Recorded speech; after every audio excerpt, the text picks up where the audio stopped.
आज कलेक्टर में पूरे कांग्रेस साथी, हमारे सभी वरिष्ठ कांग्रेसी, पूर्व नगर पालिका अध्यक्ष, ब्लॉक कांग्रेस अध्यक्ष और हमारे कांग्रेस के सभी सम्मानित साथियों और पार्षद साथियों के साथ में यहाँ आया हूँ माननीय मुख्यमंत्री जी के नाम पर ज्ञापन देने।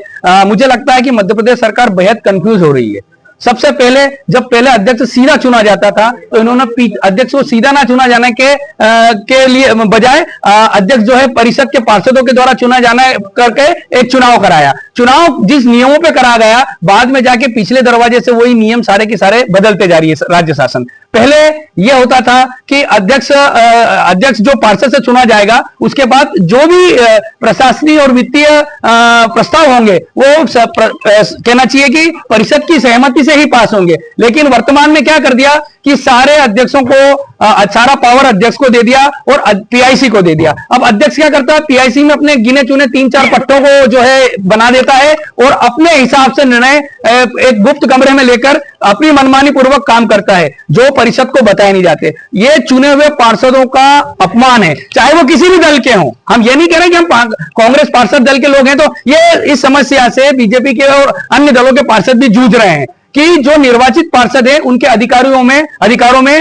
राज्य शासन ने मनमानी पूर्वक कटौती कर दी है। मुझे बताइए कि केवल पार्षदों को अब जो देखा जाए तो परिषद की बैठक में केवल नामांकन के उस पर ही जो है चर्चा होती है, इसके अलावा किसी विषय पर चर्चा नहीं होती है। अब परिषद अध्यक्ष बाले क्या काम पिछले दरवाजे से कर रहा है, ना वो परिषद के अन्य पार्षदों को मालूम पड़ती है, ना उसके द्वारा नगर के लोगों को मालूम पड़ती है। अगर वो गलत कर रहे हो तो हम विरोध करें, जब हमें पता ही नहीं पड़ता कि वो लोग क्या कर रहे हैं तो किस तरह जो है हम नागरिकों के हितों की रक्षा कर पाएंगे। मेरा राज्य शासन से ये कहना है कि इस तरह डरे और घबराए मत।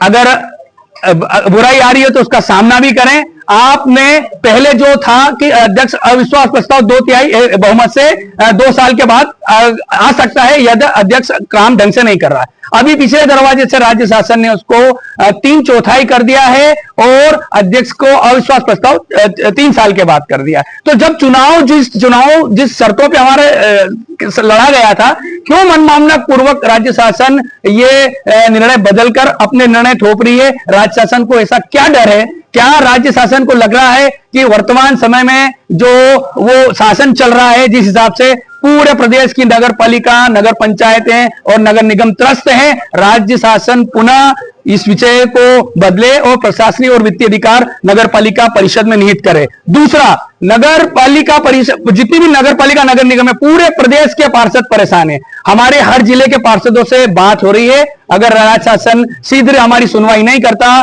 तो हम सभी पूरे प्रदेश के पार्षद मिलकर राज्य शासन के विरुद्ध एक बहुत उग्र आंदोलन करेंगे, क्योंकि परिषद के चुने हुए जनप्रतिनिधि यानी पार्षदों का जो राज्य शासन है वो एक तरह से माहौल उड़ा रही है।